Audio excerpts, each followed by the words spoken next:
I'm here with Dr. Terry Young, and together with me, we work on presenting the Master in Christian Leadership. Terry comes with a PhD in leadership, which means he's read a lot of stuff, and he continues to read them.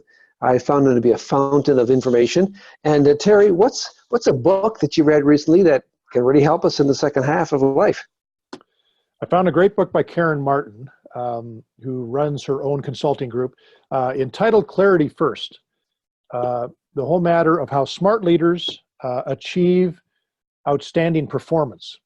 And I was just taken by the title, the whole issue these days of people really wrestling with focus. What is our life about? What is our organization about? So I read through the book and found some just very practical things that I think can help midlife leaders, which is what this is all about.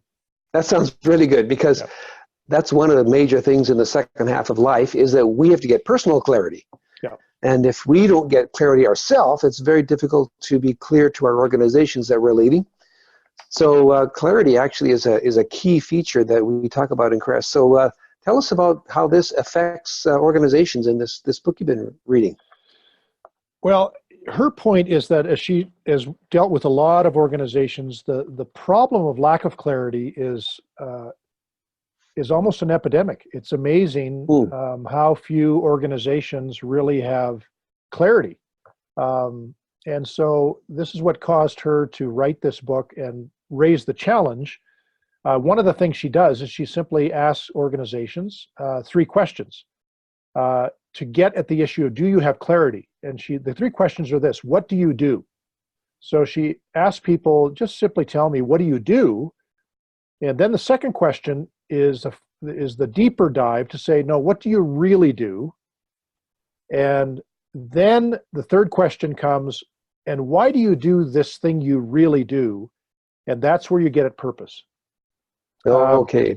Yep. She tells the stories of a group that was wrestling with why the company exists. They were in a safety kind of field. And when they went through this exercise, they came to the end of that exercise to say, we save lives. And so it gave to them a core purpose out of which they could then take the next steps of figuring out how they can do that to the best of their ability. But most often we're not clear. We know what we do, and it's usually a grocery list of things. We don't get deeper to say, what do we really do? And then get down to, why do we do this? That's where purpose comes in.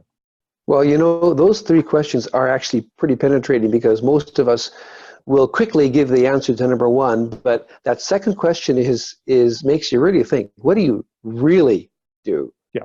Boy, that's not only true for organizations, it's true for us as individuals. Right. Because when we meet someone, we can tell them, oh, here's what I do, here's what I'm about.